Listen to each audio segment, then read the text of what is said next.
ఏపీలో పెట్టుబడులకు సంబంధించి మరింత సమాచారం మా ఏపీ బ్యూరో చీఫ్ రామారావు అందిస్తారు. రామారావు.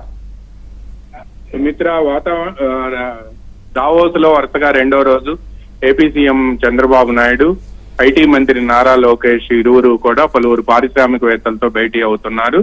అదేవిధంగా ఈ రోజు ఉదయం సిఐఐ సదస్సులో కూడా వీరిరువురు పాల్గొన్నారు.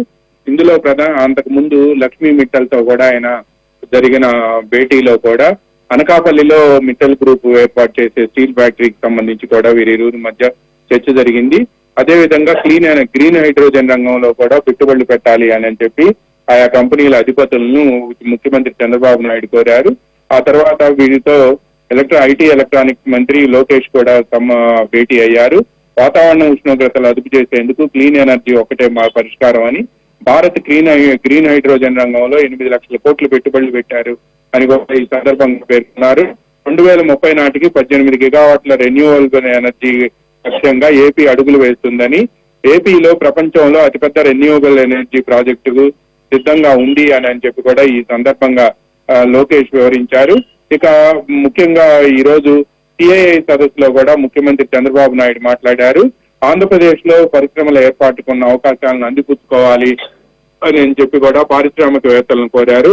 రంగం ఏదైనా భారతీయులదే విజయం అని, 100 దేశాల్లో తెలుగు ప్రజలకు సేవలు అందిస్తున్నారని, గ్లోబల్ ఎంటర్ప్రెన్యూర్లుగా ఎదిగే సత్తా కూడా తెలుగు వారికి ఉంది అని కూడా పేర్కొన్నారు. Speed of doing business Andhra Pradesh విధానం అని, గ్రీన్ హైడ్రోజన్, గ్రీన్ ఫ్యూయల్ రంగంలో అగ్రగామిగా చేస్తాము అని కూడా ఆయన పేర్కొన్నారు.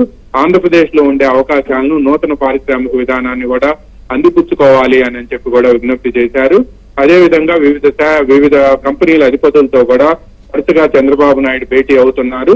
ఈ సెషన్స్ అన్ని కూడా ఉదయం సిఐఐ సదస్సు, ఆ తర్వాత సిఐఐ సదస్సు తర్వాత అక్కడికి వచ్చిన పారిశ్రామికవేత్తలతో కూడా వరుస భేటీలు జరుగుతున్నాయి. దీనికి సంబంధించిన విధి విధానాలు, ఆంధ్రప్రదేశ్ లో నూతన పారిశ్రామిక విధానం ప్రకారం ఇప్పటికే గ్రీన్ ఎనర్జీపై కూడా పలు సంస్థలు ముందుకు వచ్చాయని, సోలారు, విండ్ ఎనర్జీలకు సంబంధించి కూడా పలు ప్రాజెక్టులకి ఇప్పటికే అనుమతులు ఇవ్వడంతో పాటు ఆ ప్రాజెక్టులు ప్రారంభం కూడా అయ్యాయి అని చెప్పి ఈ సందర్భంగా పారిశ్రామికవేత్తల దృష్టికి చంద్రబాబు నాయుడు తీసుకొచ్చారు. అందువల్లనే మిగతా పారిశ్రామికవేత్తలు కూడా వస్తే నూతన పారిశ్రామిక విధానం ద్వారా వాళ్ళకి సింగిల్ విండో ద్వారా అనుమతులు ఇవ్వటమే కాకుండా అనేక సదుపాయాలను, రాయితీలను కూడా కల్పిస్తున్నామని ఈ సందర్భంగా ముఖ్యమంత్రి చంద్రబాబు నాయుడు వారికి వివరించారు. రేపు కూడా కీలక కంపెనీల అధిపతులతో ముఖ్యమంత్రి చంద్రబాబు నాయుడు భేటీ ఉంది. రేపు ఆంధ్రప్రదేశ్ ప్రభుత్వానికి కొన్ని కంపెనీలకి మధ్య ఎంఓయూలు జరిగే అవకాశం ఉంది అని కూడా మనకి అక్కడి నుంచి అధికార వర్గాల ద్వారా సమాచారం అందుతుంది. Sumitra. Right. Thank you Ramarao.